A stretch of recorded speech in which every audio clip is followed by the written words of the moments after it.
Good morning, good morning. Welcome. Michael here, Deeper States Mind and Wellness. How are you guys? I hope everybody's doing well out there. It is Thursday morning, and today's topic, I think a lot of you have experienced or are experiencing it or have experienced at some point in your life. So I want to talk a little bit today about panic attacks, how to be able to calm the panic attack before it gets towards overstimulating and you lose control over it. I do want to clarify some things about the difference between a panic attack, depression, and anxiety, because they really are separate issues. And a lot of times, imagine what it's like. You're sitting there and also you start feeling a sensation coming in your body. You don't know why. Maybe you start having your fingers trembling, or your vision starts to become a little skewed, or maybe you start kind of feeling your heart pounding and you think, oh my God, I'm having a heart attack. So those are all signs of having a panic attack. There's also a sense of anxiety sometimes, and there's a difference between that. We'll talk a little bit about that. So I'm going to give people some time to start migrating in here. Usually I do get people over on YouTube, which we air on YouTube as well. And those videos that are on YouTube are kind of everywhere.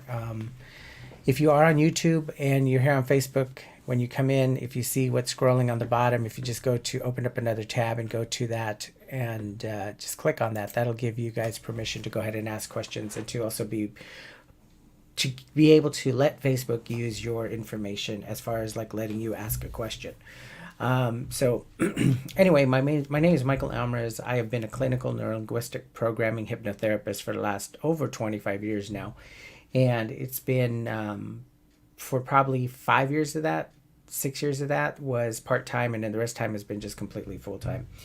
But neurolinguistic programming has a lot to do with how your brain sees something or how we observe something, whether it's visual, physical, auditory, kinesthetic, whatever, whichever way you are, right? Who you are as a person, how you absorb information. And I think that with NLP, we're able to change a lot of things, including, and panic attacks are one of the biggest things too. I mean, that's one of the biggest things we can change right away. And I want to give you 3 tips today that are going to help you be able to take control of those panic attacks and be able to kind of work on getting those panic attacks to calm down. So that way you're not hitting this huge place where you're starting to freak out, or you're starting to have those anxiety moments where you're not doing anything to control it. But there's a big difference between managed panic attacks, right? Because I think we all have some panic attacks. I think people go through their entire life having these sensations of worry, and then we get past them. The big thing is a lot of times what happens with clients is that they're not able to, things get out of control. And I think it's a form of stimulation or overstimulation that happens in the unconscious behavior. In my history of working with clients for 25 years, a lot of times what we used to find is that depression or anxiety would eventually turn into depression, because it's an overstimulation of the nervous system, and the neurology of the brain starts to just go haywire, and it starts shoving these sensations into the body, right? It's fight or flight sensation. So your brain is trying to cope with this situation. And I think after a certain amount of time of doing that, year after year after year, month after month after month, lifetime, right? I mean, some people go through depression and anxiety their entire life. Sometimes we know that it is coming from a hereditary background. That being said, I think that my mother had depression and anxiety. I don't think that because it is a hereditary issue that it's something that you think you're stuck with for the rest of your life, right? I mean, I think we have the mind capability and the process to make change on anything that we do, even physiologically, right? You hear people that have cancer and they use their brain and technology and medicine and they're able to overcome it, right? We're seeing more and more of that. Look at the mRNA vaccines. I mean, that's not new medicine. That comes from HIV and all the other times and all the other, stuff that was going on that they've worked on and worked on. It's not a new behavior, whether you accept it or deny it or think that it's good or bad. I don't care about that. But it's technology that has helped the medical community come a long way. And I think that when we get into our mind and we're able to use what's available to us, and know that that doesn't have to be the way our response is, right? Because we respond the way that our brain is telling us to respond. And the key element to that is that because we respond that way, it becomes a consistent response. So it's similar to, I would say, I'm going to try to minimize that a little bit. So let's say that you're used to having coffee every morning. Perfect example. You have coffee every morning and you have this routine, and we're all set in these routines, right? Where we wake up in the morning. This is my routine. I wake up in the morning. First thing I do is I go in. Well, I got a new puppy now, so first thing I do is I go in. I check on the puppy. If he went to the restroom last night, I have to clean it up early in the morning. I'm usually up about 5:30, between 4:30 and 5:30, depending on what my day looks like. And then I immediately go and I start brewing a cup of coffee. So that routine is pretty consistent. Now, let's say that routine starts getting kind of messed up, and then maybe my 9 o'clock or my 10 o'clock client cancels. Or let's say that after 10 o'clock client cancels and I come in and my computer's not working. All this becomes this sensation of overstimulation. Then what happens is the unconscious mind grabs onto that. Once it's got the unconscious behavior happening inside, it becomes part of this dialogue. Oh my God, what's next? Right? That's always our question. Well, what's going to happen next? What am I going to deal with next? So I think that panic attacks are started by overstimulation of the mind. It's like the filter. We have cognitive behavior filter, right? We know that that's the center of the brain. And we don't know every part of the brain, so I'm only going to give you quick portions of that. Conscious, unconscious, and cognitive behavior. The filter is like I like to say it's like a HEPA filter on a vacuum cleaner. It goes in and it filters the amount of information being sent to the brain at one time. That affects the physiological part of the body, right? So if you're overstimulating and it's just going nonstop and you're stimulating, and it's one thing after another, and then somebody tells you this, somebody tells you that, the news is giving you this, and it's all just stuff that you feel like you can't handle. That's when a panic attack starts to form. And I think that it becomes this thing where you go into the panic attack and you have to be able to, first of all, acknowledge it. I'm going to give you a little bit of background on myself. My name is Michael Almers. I'm a clinical hypnotherapist. I use neurolinguistic programming as my main form of therapy. I've been in business for over 25 years. I've worked with depression, anxiety, stop smoking, weight loss. Weight loss is a big thing right now. I'm good at that. I lost 66 pounds myself over the last 5 years, around in there. I'm originally from a little town outside of Sedona, Arizona, so I had a lot of mystical stuff going on, and I'll tell you, I just got asked if I do past life regressions in one of our DMs the other day, and yes, I do. I use past life regressions only when I'm looking to make change in somebody's moment of life now, right? Belief system's everything. I will tell you that we believe everything, right? Religion is great if you believe it and it helps you and it's getting you to function and it's helping you make proper decisions. If it's not, then it's something you probably want to change. But I think that a lot of things that we do are good. Yoga is great, right? I mean, it doesn't matter what you're doing; it's working for you, and I think that's really, really important. But let's talk a little bit about panic attacks. And let's first talk about panic attacks, anxiety, and depression. What's the difference? Because I'll tell you, since the pandemic, I've noticed, and I've been seeing with my clients, that, and I don't know really, I can only speak for myself. I'm not a clinical medical doctor, but what I'll tell you is that what I'm noticing and seeing is that a lot of clients right now are coming in with panic attacks, not necessarily depression, where in the past, what would happen was I would see my clients starting anxiety-ridden moments, right? And they get worse and worse and worse and worse. And then eventually they would fall into the state of going into depression. And it would start to feed off of each other, basically. That loss of control, that loss of being able to mentally stimulate yourself or to be able to pop yourself out of that panic. And it's very interesting is that I'm seeing more and more of the panic attacks now, the anxiety-ridden moments, without having the depression. And maybe that's coming, I don't know. But with the pandemic and the lockdown and everything else we've experienced in our life, Ukraine, everything is bombarding us right now. And I'm noticing that a lot of clients are having panic attacks without the depression.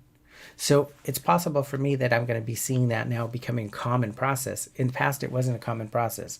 In the past, if you're having depression and if you're having anxiety, a lot of times they go into depression or vice versa, right?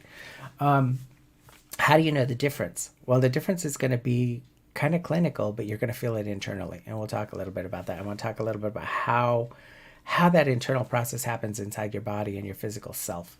So, and I'm going to use notes. I always use notes because I want to make sure what I'm giving you is correct information that look, before every client, I go in the morning and I look at everybody's client sheet and I look at what we're working on. We look at what we did. I look at what worked, what's not working, how do I modify my behaviors to modify their behaviors, right? That's neurolinguistic programming, mirroring imaging. Really cool stuff. It really helps you connect with the client, but it also makes change. NLP is awesome stuff. It makes change without really having to go into a bunch of effort processing or changing processing. Those of you, I know there's people on YouTube because I'm getting waves and messages. So you guys click on the link so you guys can come in and be part of the conversation. I'd love to have you guys on the conversation. I know my YouTube people are really active. Facebook sometimes is active. It just depends. We're looking at maybe changing the time for Facebook and then doing 2 separate programs if we have to. But yeah, Facebook is an interesting place, especially these days. And I'll tell you, please do me a favor. Subscribe to this and like this and share this if you know somebody that's having panic attacks, because the algorithms have changed quite a bit and it's hard for us to find a time where they actually push me out to my followers so my followers can log in and watch. They're doing it to some and not doing it to others, which is very odd, but I don't know. They've changed a lot of algorithms. But what are some of the things that come with having a panic attack? I want to first talk about what the difference is between panic attack, anxiety, right, and depression. So let's talk with anxiety first. And anxiety can be the sensation of always wondering or worrying what's going to happen next. Kind of like that old saying, waiting for the next shoe to drop, right? It's living in a moment of fear, but not overwhelming fear. Just a moment of, well, what might happen? If I do this, what happens? Well, I'm going to avoid that so that doesn't happen. So a lot of times what happens is that a client will avoid their situation so that way they don't have that depression. They don't have that worrisome feeling is avoided, right?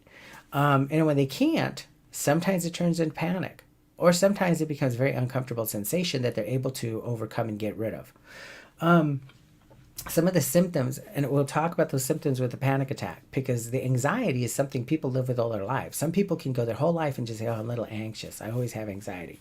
For instance, when I speak to big groups, I always have a little bit of anxiety. For me, it's empowering because I'm like, you know what? I'm not going to screw up because I'm worried about what I'm going to give, what I'm going to be able to offer, right? I mean, I think if you get cocky, if you get cocky, it's easy to walk up on stage and slap somebody, right? Without having any kind of remorse or anything else. But I think it's important to have a little bit of anxiety because it makes you worry and it makes you perform best. That's normal anxiety. Now, the other anxiety is that you're worried about everything happening and if I do this, that might happen. If I don't do this, this might happen. If I fail at this, that might happen. So what happens is you just don't do anything. That's a long-term anxiety, and there's medications that help with that. I'm not the type of therapist who would sit here and say, you know what, you should never do medication. My God, I've had cancer patients that have utilized radiation, chemotherapy, and hypnotherapy, and NLP, and natural wellness products, right, that have survived cancer. So it's important to know that there's this symbiotic process that happens between the Western medicine and Eastern medicine. I think they have to meet in the middle. It's really, really important. So a panic attack comes on suddenly. A lot of times I like to, many of you know, I talk about the undercurrent of the brain, right? The riptide, which I consider the unconscious behavior. Sometimes that riptide will come in and grab you and start pulling you out and you don't know why. And it may be a song on the radio. It may be an embedded memory. It may be something that happened to you when you were just a child and the embedded memory is surfacing back up. Or maybe it's just an unknown sensation. Maybe if you're having, worrying about whether, oh my God, maybe I'm getting sick. I feel like I'm getting sick. And then you get that panic attack feeling, that sensation of like, oh my gosh, I feel my heart fluttering. I must be getting sick, right? A worried sensation. But when a panic attack hits, it's not necessarily something that you know. It's not necessarily a reason for it. It's something that's being put in the unconscious behavior, that undertow, that riptide, right? It's grabbing you and pulling you in. And I'm going to give you guys, wait till the end of this, because I'm going to give you three easy ways to be able to avoid this. Or at least to calm it down and take control of it, right? To make sure that you're not having a heart attack, because the symptoms can be very similar. A panic attack has the same symptoms of going in and having a stroke. So it's really important. I mean, if it's not going away and you're like, oh shit, I'm getting a pain in my chest now. Oh, my hands and arms are going numb. And if you have those signs, you need to get medical attention very quickly. But if it's just, I'm a little uncomfortable, I feel weird, I can't breathe. It's a little hard to breathe. There's something maybe my eyesight's getting a little bit blurry. And again, blurry vision is a sign of a stroke. So you got to make sure that you pay attention to that and get medical assistance if you feel like you're having a stroke or a heart attack, because time matters, right? So let's talk about some of the symptoms. I'll talk about depression real quick. I want to give that to you also. So depression is something that happens chronically. So what happens is normal person goes through a change of life, or something dramatic has happened, or something terrible has happened, or maybe something has happened that makes them feel inadequate. What happens is that depression becomes a sensation, and it keeps building. So it's usually, in the way I found it a lot of times, it's usually the panic attack, then the depression. But some people do have clinical depression where they've been that way their whole life. I mean, they don't know why, they don't know where it stems from. In hypnosis, we're able to change the unconscious behavior to get you to feel differently during those depressive states. Change your physiological behavior is one, and I'll give you that at the end of this. But it's important to know that depression sometimes becomes chronic, right? A normal individual goes through changes in life. Normal individual is able to go through those changes in life and be able to recover. So they'll have a sad day, right? But the next day they wake up feeling good, feeling great, back on track. Sometimes we have two sad days, or sometimes maybe your loved one passes away and you go through maybe 2-3 days of grieving, 4 days of grieving, 5 days of grieving. You lose a close family member. You go through the entire grieving process. That can take a couple weeks, 3 weeks, but you recover, right? So what happens a lot of times with depression, there's no recovery. So what happens is they keep going into depression, it lasts longer. They come back up. It lasts longer. They come back out. Then sometimes they just have this loss of life, not wanting to do anything, not wanting to be anywhere. They're exhausted because it affects you physically. You become exhausted. You start feeling like you can't get anything done. You feel like you can't get out of bed in the morning. You feel like, there's just no. I always like to say, it's like your friends throw you a birthday party and you walk in and you're just numb to a birthday party. It's like, oh God, I have to go through this. I'll just put on a fake face for them. And inside you're just thinking, I just can't wait for this to be over. That can be depression. All right. Or you're feeling inadequate. Everything you do is just not sufficient. It's all just part of the crap that's built up in your life. And that continues over and over, daily and daily. And it becomes physiological as well. People who I know, I have clients that have depression. When we're working on getting them out of it, they tell me, I just have body aches. I can't get out of bed in the morning. My whole body is just in pain. Or, I sit on the chair and I just start to feel my eye twitch, and that twitching turns into this sensation of blurriness in my vision. And, but let me talk about panic attacks. So that's why I want to talk. That's my highlight today, right? So symptoms of panic attack can be a fear of loss of control, worrying about what might or might not happen, right? If something happens horrible, can I deal with it? I can't cope with it. I can't take it, right? A fear of impending doom. And it's interesting because when I was with Delta Airlines as a flight attendant, there were times where I just came home from a trip. And it was like this anxiety-ridden moment of me feeling inside, like, what's going to happen next? Something's bad going to happen. I just feel it. I feel it. And that feeling wouldn't go away. It would just sit there, and then my mind, right, would start to. And I'll tell you, the worst thing to do is just sit there and fester into the negativity, because the more you do that, the more the panic attack just becomes even worse, right? Flashing vision, that's another thing that I used to experience, and I think a lot of you listening to my voice right now have experienced that, where you just start seeing these like flashes, almost like you're going to pass out, right? A feeling of like the lights are going out and then they come back in. Hyperventilation is a big one. People just hyperventilating is huge. You can't catch your breath. No matter what, you can't catch your breath. Feeling that your heart's palpitating, that goes along with that not being able to catch your breath.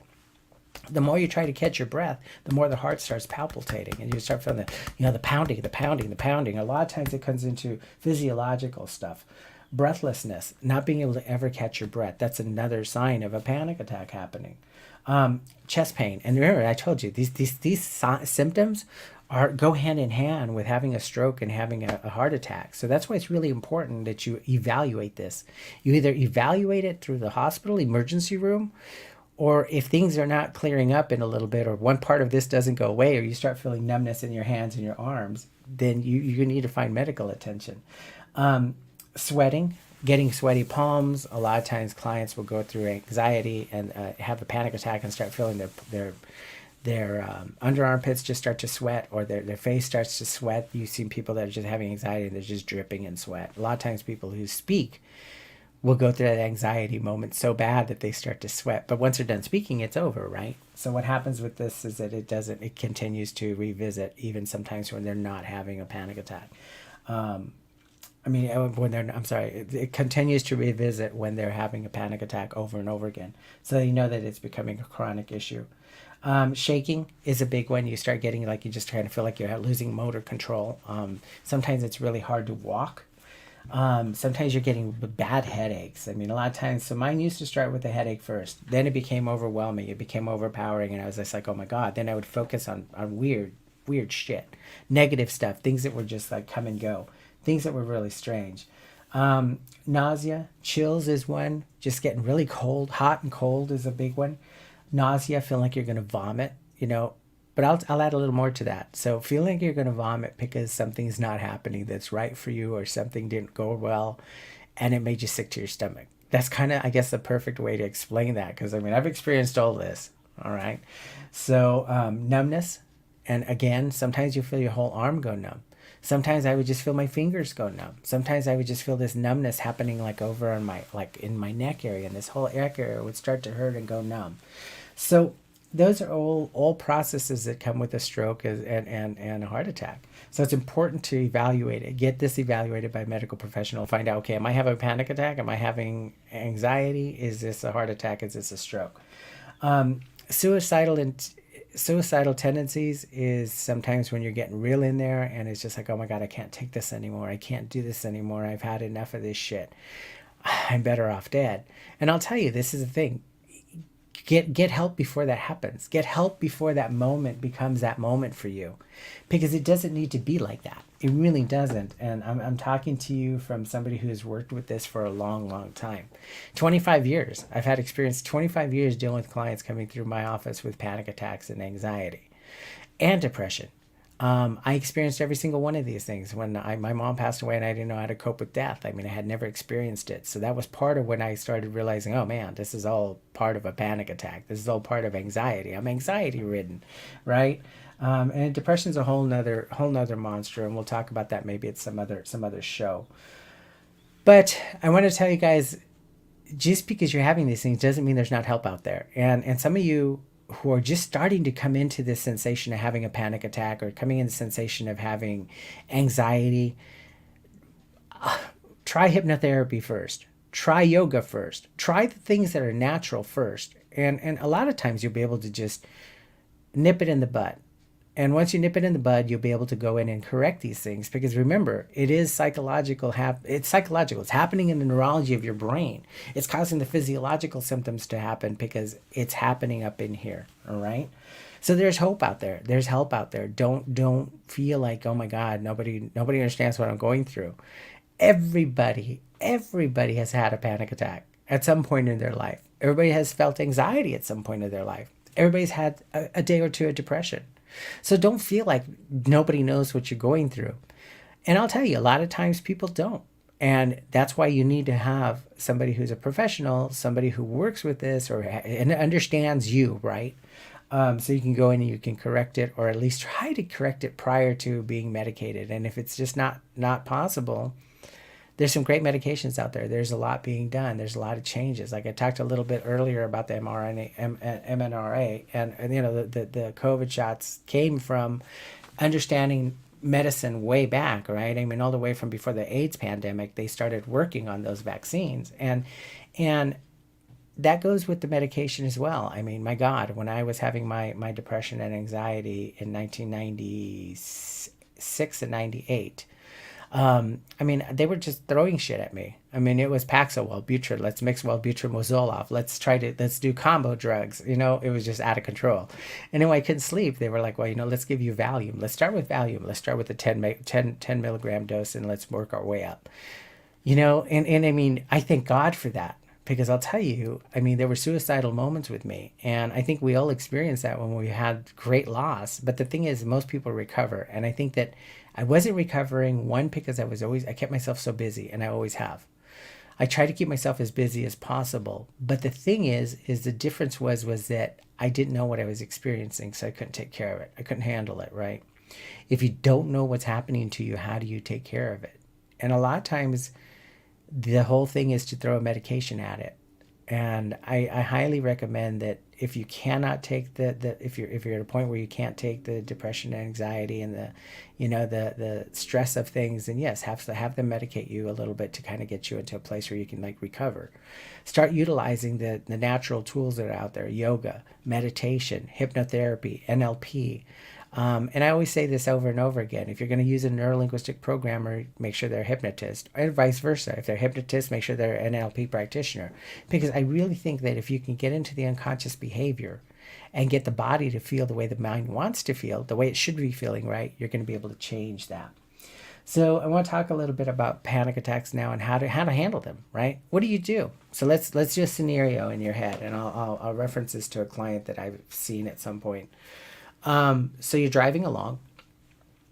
Here we have a freeway, the 405 freeway. It's a parking lot, usually at rush hour, morning and evening. So you're in rush hour traffic, and this actually just happened to a friend of mine not too long ago. We had to go off the freeway and take side streets because she had a panic attack. And the interesting thing is that the panic attack's not worrying about what's happening in the moment. It's worrying about what might happen, right? And that's very real for a lot of people. So you have to be able to have people that want to make change and go after it. But the biggest thing is that, when it attacks you, there's no reasoning if you allow it to be that way. It becomes this overwhelming sensation of overfluttering emotion. And it's a fight or flight feeling. It's like, oh my God, what do I do? And the more you focus on the things that are happening to you, the more it's going to build. The more that heart is pounding, you think, oh my God, my heart's pounding. Oh, I'm so uncomfortable. That's weird. Oh, I feel like this. What's going to happen? Oh my gosh, I need to get off this freeway.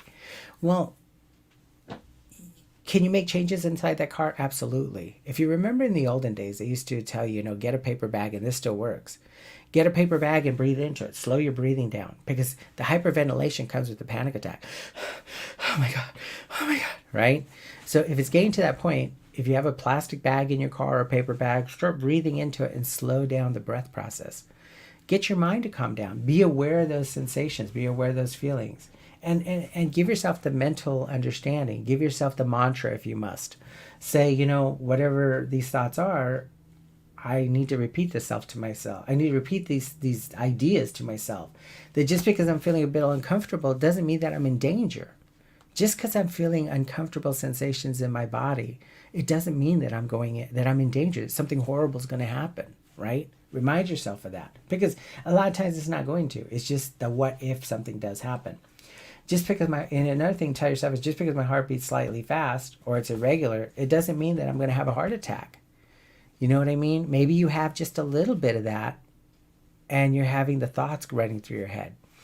Well, what happens if something happens? Because usually it's not like, oh my God, what happens if we hit that car in front of us, right? Or what happens if I get rear-ended? Those usually are not the flighting thoughts. The flighting thoughts are, oh my God, what if something happens?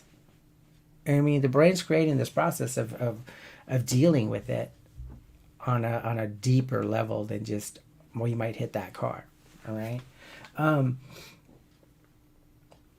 You're feeling slightly anxious or uncomfortable, it doesn't mean that you're going crazy. It means that you're having the sensation of an anxiety attack, right? A panic attack. Be aware of those things. Keep telling yourself that. Remember that all of these feelings and these thoughts are a mental construction. Your mind is creating these mind sensations that's causing the physiological body to respond. Now, if you're driving down the freeway and this stuff doesn't start going away, then you probably need to go to the emergency room and make sure you're not having a stroke or a heart attack. All right? But if you're working with yourself, you start breathing in a bag a little bit and you start relaxing, you get your brain to think, this is kind of crazy. I'm experiencing these sensations when nothing's happening. I imagine if you're going 100 miles an hour, then that's really bad. But we're going bumper to bumper. So I'm more in control now than I would be in control at any other time. So keep that internal dialogue happening. A lot of people say, oh my God, I try to ignore the panic attack. I try to forget about it. I try to not acknowledge it.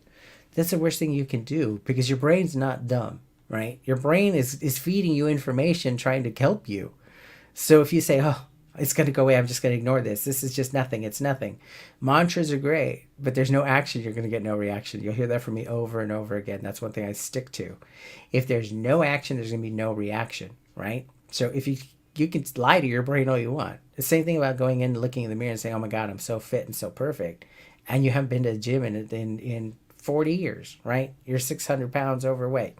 You have to go in and have this reality to yourself and just acknowledge it. Say, okay, I'm having a panic attack. That's the number one thing. What are the sensations? Okay, well, because my heart's a little fast, a little elevated, doesn't mean I'm going to have a heart attack. Just because my breathing's short, it just means that I'm having some anxiety. I'm going to work through it. Take the bag, breathe through it, right? Another thing you can do, and this happened to a client of mine, she was by herself, and this used to happen to her, was that when she came to me, she would carry alcohol in the back of her trunk. And not a lot, and let's talk about how the mind is so psychological, right? So she would go in her trunk, take 2 sips of this beer, and all of a sudden it'd be gone. Boom. Just like that. It was gone.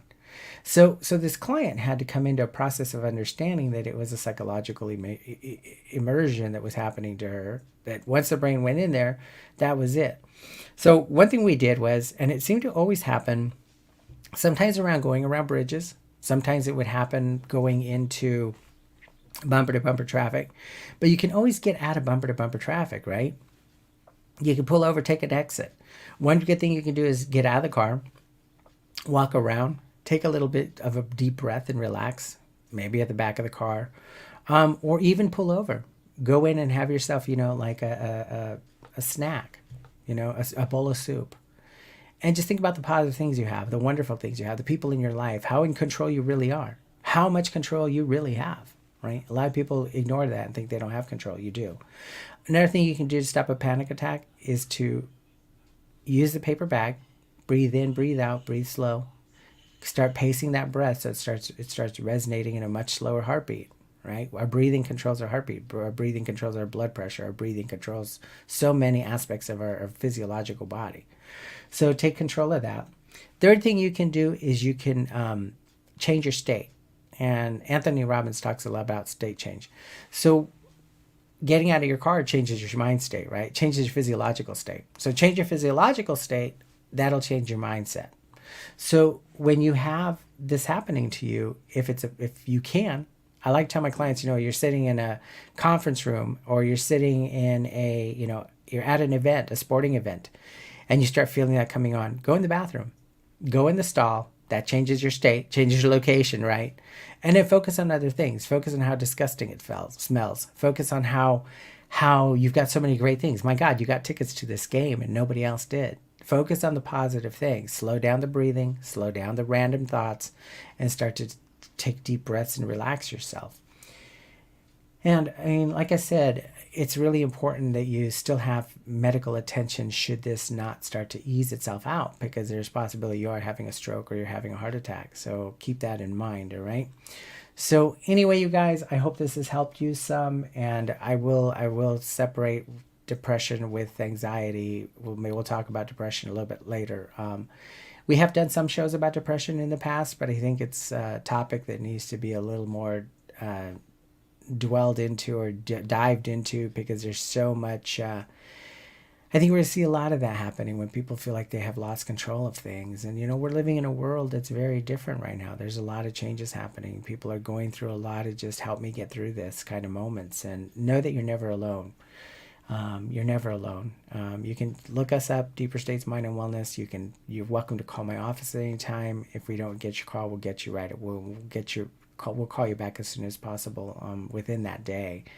But if you're having a panic attack and you're not able to get out of it, then call 911. Make sure that that's what's happening to you. Try to do everything possible that you can that's natural, homeopathic, and give it a try. I have a client right now that's very young, and she says she's been having this for the last year, and there's no depression, but she's hitting a point where she feels like she can't deal with it anymore, and perhaps she needs medication. Perhaps it's now time for that to happen, but she's done nothing at all to correct this on a natural pathway. She's not done hypnotherapy. I've suggested it, and she's a little open to it. But at that age, you know, you're dictated by who it is. It's kind of telling you what to do and what not to do. And if, you know, look, there's some parents that medicate their children immediately. I mean, they medicate their children for ADD. They medicate their children for depression. They medicate their children for anxiety. They medicate their children for, you know, it just goes on and on and on. You know, you have a little bit of headache. And I mean, if it's not going to go away, then you medicate it. You can medicate with an aspirin, right? Or you can medicate it with Vicodin.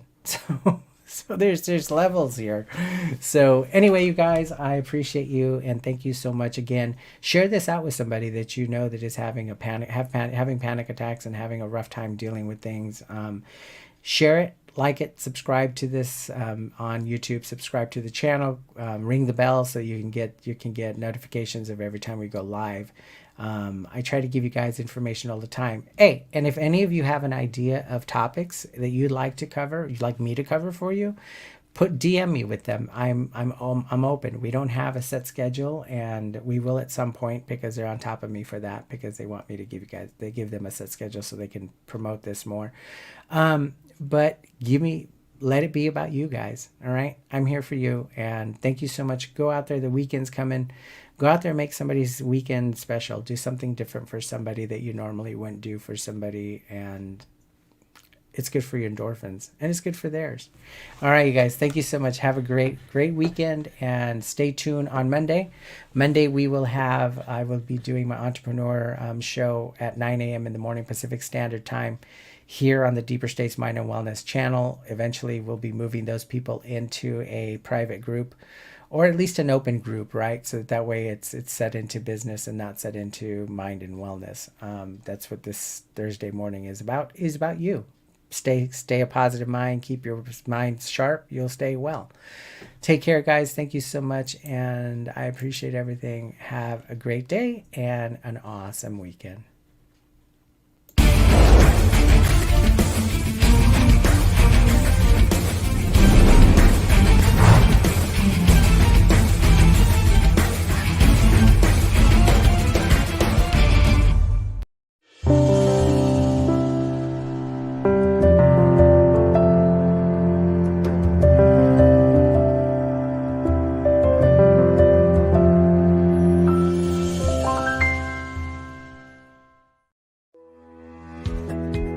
I think these videos are brilliant, and I'm sure you will like them too. Please like, comment, and subscribe, and don't forget to click the notification bell.